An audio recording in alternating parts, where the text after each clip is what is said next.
Ito na, naka-formation na sila guys, oh. Oh. Naka-formation na ang mga kapulisan. Nandiyan din ang mga SWAT, to. Dito sa harapan ng Senado. Bakit na tayo doon? Second and third. Doon. 8, 7, 6.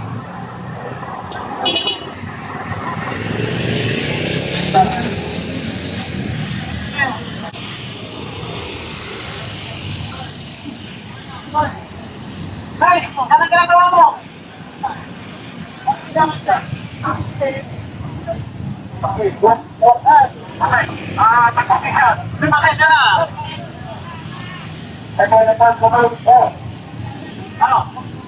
Okay, good morning sa lahat guys, sa ating live dito sa Facebook and YouTube channel, ano.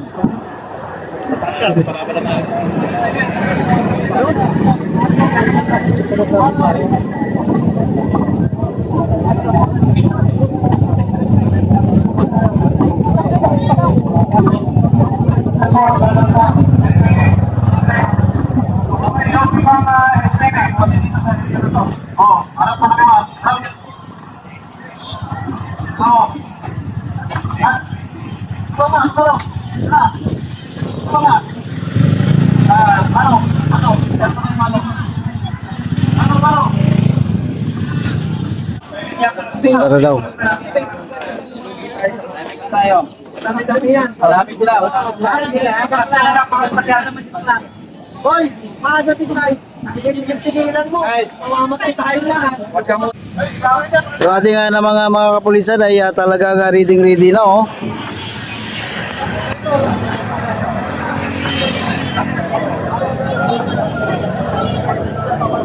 Harap doon.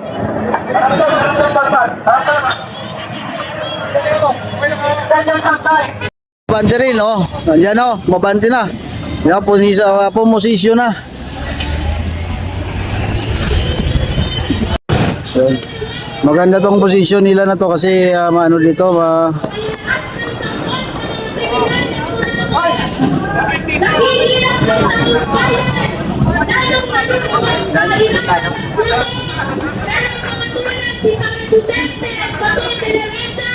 ay matulog na nagpupudli. May follow audio ba yan? Wala, no? yan.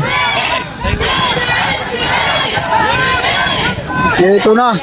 Ito na. Nakikita ko na.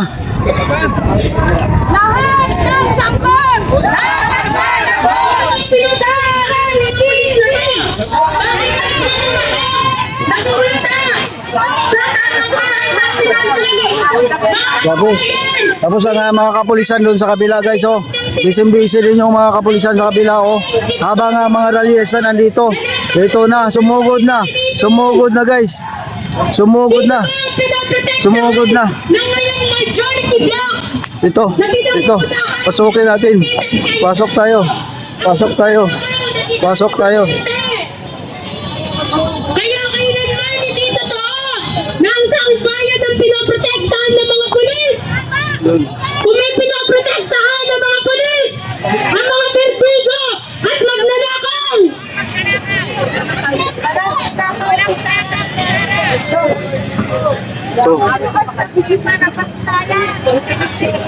Naku, napakarami. Grabe. Okay guys, live tayo and nandito na ngayon ang mga grupo, no, ng Makabayan Block. Yan.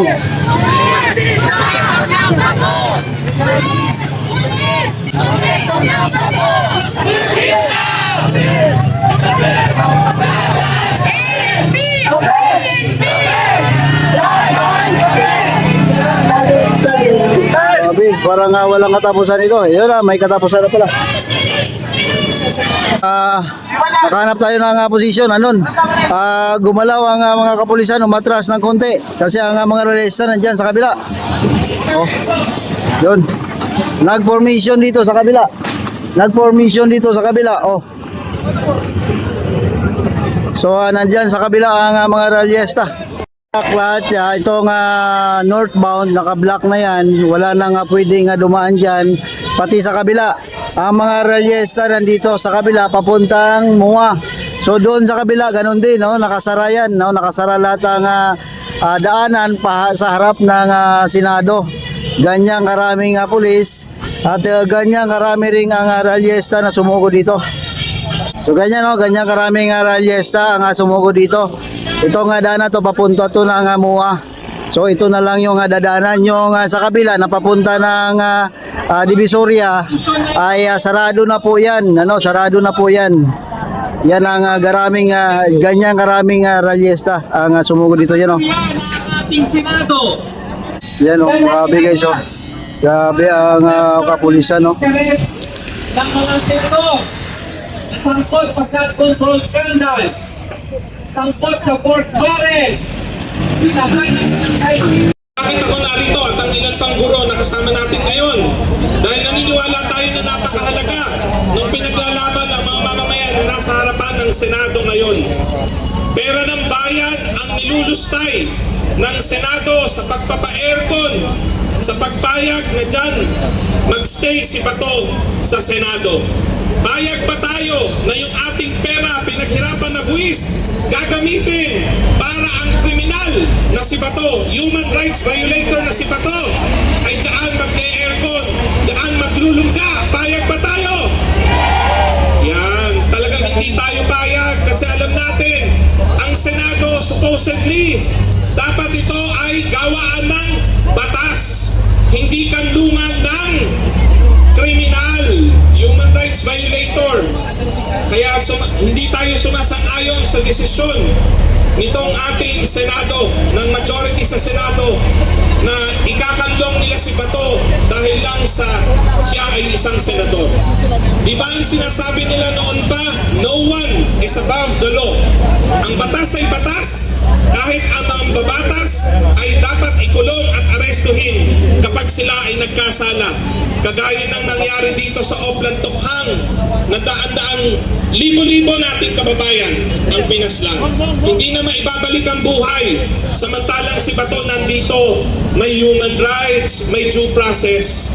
Bakit sa mga kababayan natin may hirap na nabiktima ng Tokhang, walang human rights, walang due process? Kaya isigaw natin sa mga kababayan nating pulis, Bato, arestuhin! Bato, arestuhin! Bato, arestuhin! Bato, arestuhin! Siyempre, nandito rin tayo para ipanawagan sa Senado, simulan na ang impeachment trial ni Sara Duterte. Anong sabi sa konstitusyon, kailan dapat simulan ang impeachment trial? Forthwith sa Filipino teacher ako, kaya alam ko ang salin ng forthwith, alam niyo rin. Ang forthwith ay agad-agad. Kaya pag sinabing forthwith, ang impeachment trial dapat simulan na sa Filipino agad-agad. So ang panawagan natin, Sara litisin! Sara litisin! Sara litisin! At higit sa para maglabas ng 125 million na confidential funds.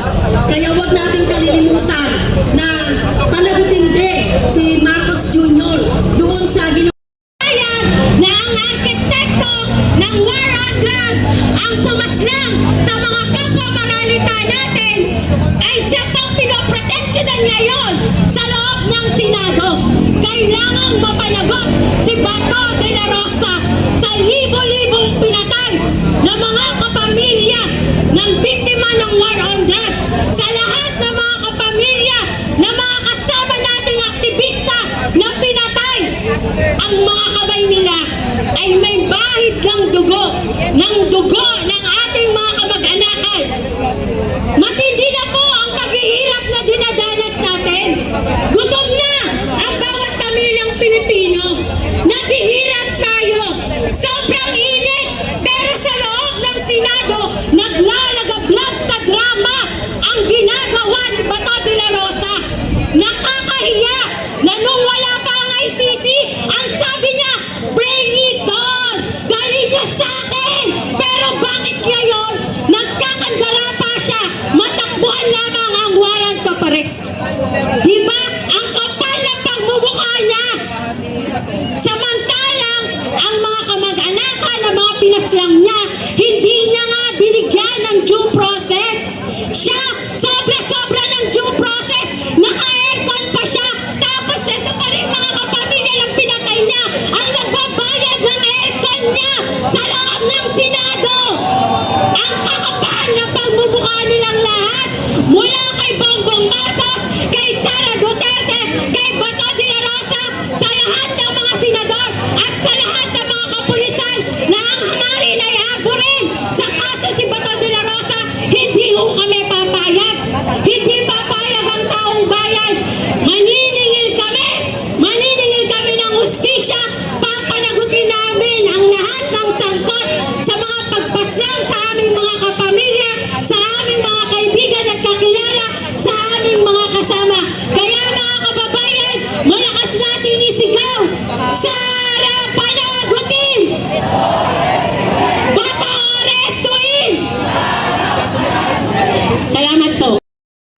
buleta na panay bersikulo ng Biblia ang ginagamit. Di ba? Sila Alan, puro bersikulo ng Biblia.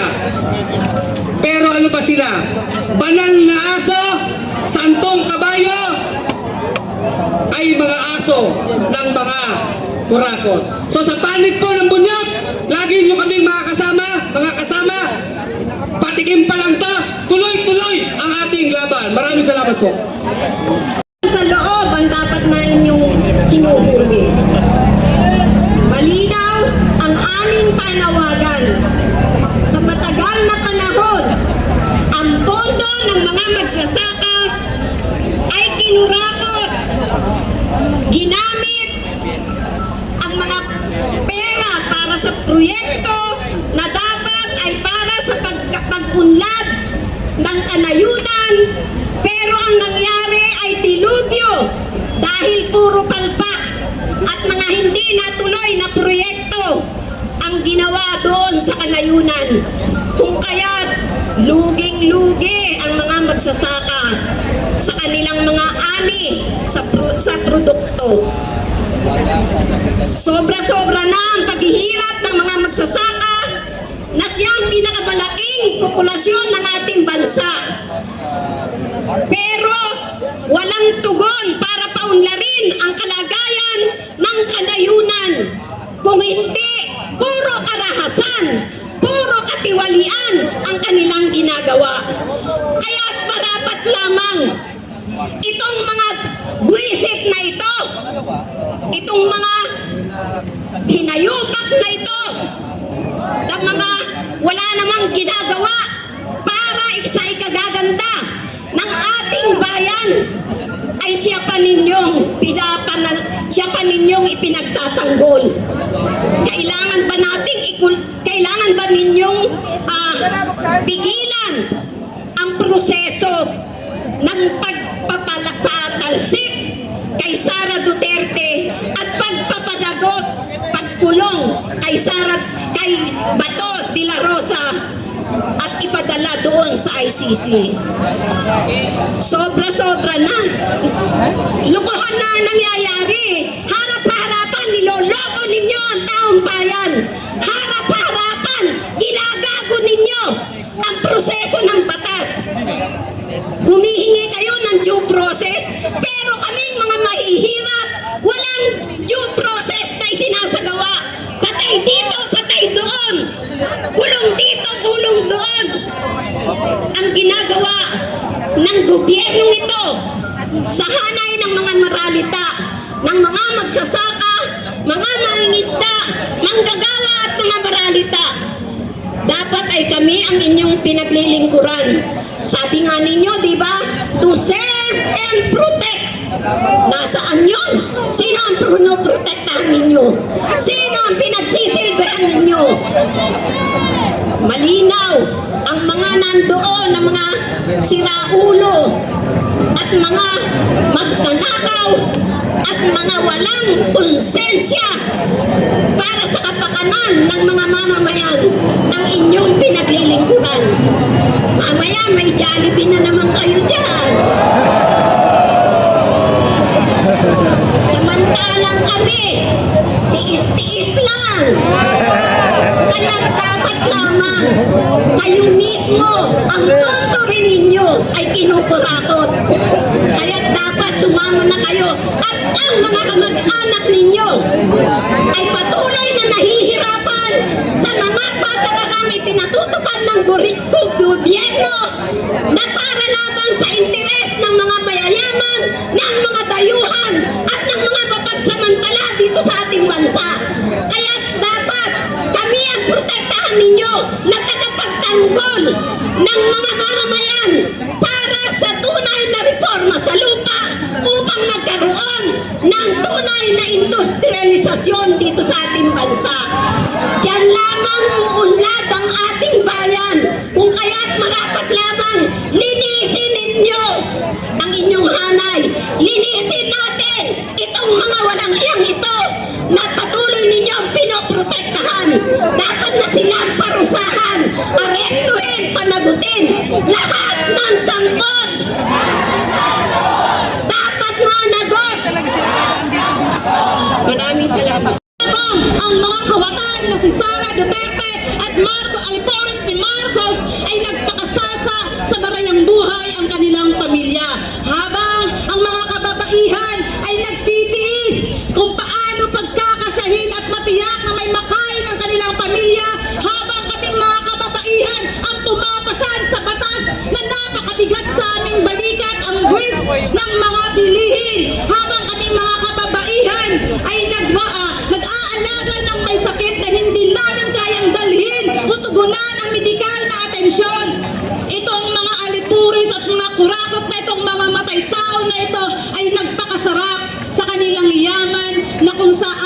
ginamit nilang kasangkapan ng kaban ng bayan upang higit pang pagyamanin ang kanilang angkan. Nakalimutan yata ni Duterte, ni Sara Duterte, na ang bumuhay sa kanilang angkan mula sa tatay hanggang anak ay ang taong bayang Pilipino. Mula naging mayor ang tatay niya ay wala na silang ibang pinagkakitaan kundi hut-hutin ang kaban ng bayan mula sa Davao hanggang sa kalakhan ng Pilipinas. Habang si Bato nagpapakasarap sa lamig ng aircon ng Senado na ang pinangbabayad ng kuryente at ang kanyang kinakain at ang kanyang ibinubuhay sa barangyang buhay ng kanyang pamilya ay mula sa pawis tugo ng mga bawat Pilipinong hinuhututan ng gobyerno sa itsura ng pagbubuwis. Dapat kagyat litisin si Sara Duterte sa kanyang kasalanang kribeng pagnanakaw at ang kanyang pagtataksil sa taong bayan at sa hanay ng kababaihan. Dapat na arestuhin at ikulong dalhin sa dahig si Bato sa kanyang kasalanang pamamatay tao. Nakakasuka ang itsura ng Senado. Naging kanlungan ng pugante at mamamatay tao. Naging protektor ng mga kawatan. Hindi ba dapat ang pinaglilingkuran nila ay ang taong bayan, kung paano ang checks and balances, kung paano ang mga programa at batas ay nakikinabang ang kalakahan ng mamamayang Pilipino? Pero bakit ang itsura ay ang pagpoprotekta at pagbibigay sa kanila ng pribilehiyo na bigyan sila ng proteksyon habang kami mga nagrereklamo sa mga no? Ang nagrereklamo sa mga ilan, no? Kami itong hinaharangan ninyo, kami yung hinuhuli, ina-under surveillance ninyo at ginagawa nyo ng kaso ng kung ano-ano. Ayan o, malinaw na nandyan sa loob ng Senado ang mamamatay tao. Bakit hindi nyo kayang arestuhin? Bakit kami, mga ordinaryong mamayan lamang na kinukutya, na kinibinig, nagkikritik kami ng mga maling sistemang pinaiiral sa bansa natin para sa kaalwanan ng taong bayan? Ganon din ang pamilya ng mga kapulisan. Alam natin apektado rin sila, pero bakit nananatili kayong sumunod at nakatindig dyan na ang laksa-laksang hanay ninyo na akala ninyo na mamamatay tao yung kaharap ninyo? Doon kayo, talikod kayo sa amin, doon kayo humarap sa Senate, nandoon yung kriminal. No? Hayaan niyo kami ritong ipahayag ang aming sama ng loob at pagkadismayado sa gobyerno ito. Kaya sigaw ng kababaihan, Sara litisin! Bato arestuhin!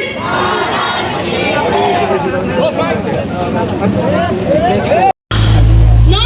Patakbo-takbo pa! Hindi natin kailangan ang drama sa Senado! Hustisya ang kailangan natin! Hustisya sa mga biktima ng EJK! Hustisya sa mga kapatid ninyong Moro! Mga katutubo na doon sa Davao, doon sa Mindanao, nandoon pa lang sila Bato at saka si Duterte ay matindi na ang pasismo na hinarap namin sa mga kamay nila. Anong sabi ni Bato? Wala daw siyang inutos. Ano siya? Ano tayo? Tanga? Nakita natin nung nasa Estado Poder sila. Gamit nila ang PNP. Gamit nila ang AFP. Ano ang ginamit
natin ang Senado para ibigay si Bato, ipaaresto si Bato at huwag nilang kanluin.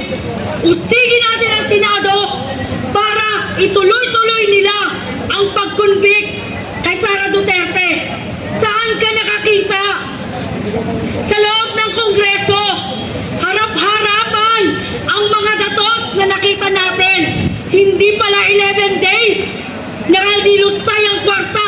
1 day lang, ubus na. Ang pera ng taong bayan, ginagamit nilang personal ATM. Ang pera ng taong bayan, ginagamit nila para sa pagdadambong ng ating nakwartahan.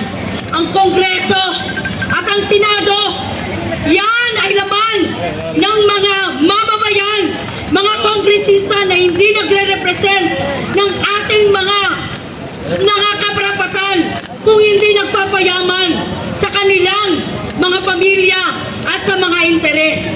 Ang tawag dyan, burokrata kapitalismo. Pinapasa nila ang mga batas katulad ng Mining Act, katulad ng mga liberalisasyon, privatisasyon ng ating mga kumpanya. Yung mga 100% na ownership na dapat sana ay serbisyong panlipunan ay ginagawa nilang business. At bukod pa dyan, pinagnanakawan na nga tayo ng mga lupang ninuno, ng mga lupain, ng mga magsasaka, ng mga serbisyo na nakawan pa tayo ang kaban ng taong bayan sa kanilang pangungurakot. Hindi ka na lang magmamakaawa! Hihihi ka na sa salawan mo! Sa sobrang takot mo! Hindi na NBI ang hahabol sa'yo, kundi ang taong bayang naniningil para sa kanilang karapatan. Ang nawalang buhay at ang patuloy na kahirapan ng mamamayan ang pinakamatibay na ebidensya para ikulong na si Bato at i-impeach si Sara Duterte. Mga kasama, habang inaayos natin ang ating hanay, ang panawagan natin, isigaw natin muli para sa lahat ng mga nakakarinig sa atin. Lahat ng sangkot dapat managot. Sara panagutin, Bato arestuhin. Impeach! Impeach! Impeach! Sara now!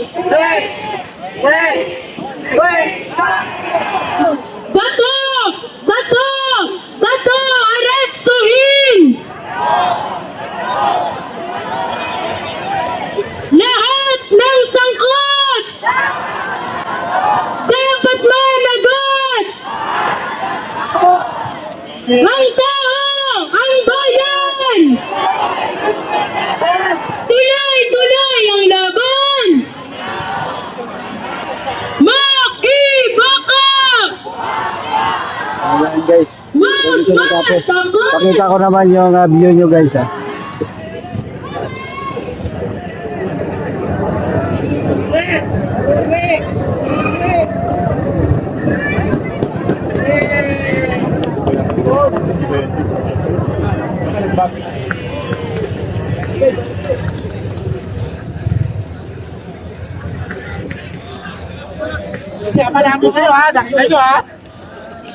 Habang pabalik po tayo, pantahin natin yung tinuro ni Gio.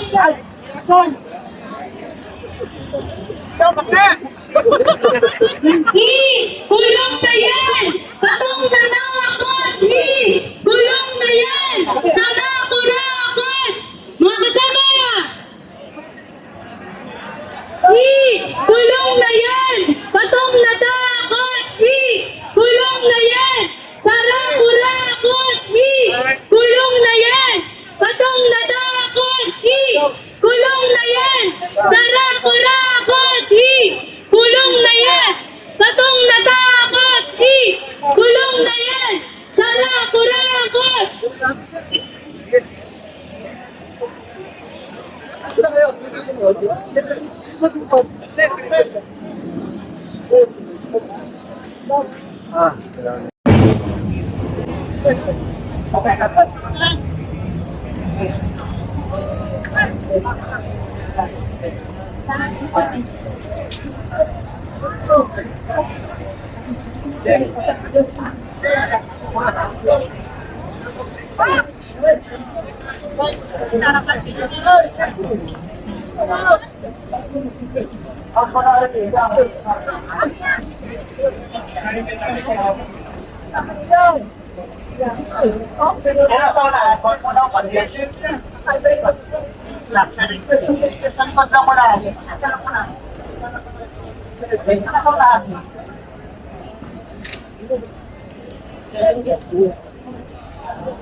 Guys, kayo ng second company. Huwag na kayo mag-break ha sa line nyo ha. Tapos, pahinga na. At papalitan kayo ng second company. Tupalo. Okay. Na kayo lumusot dyan. Sige lang. Ito po lang na tayo pupunta doon sa nakaswarning tayo. Kasi release kayo ng second company. Wala na sila. Pahinga ulit kayo. May squad!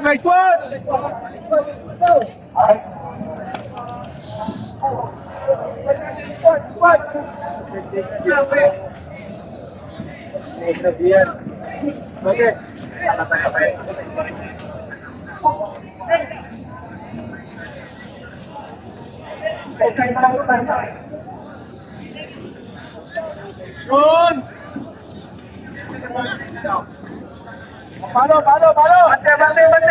Oh!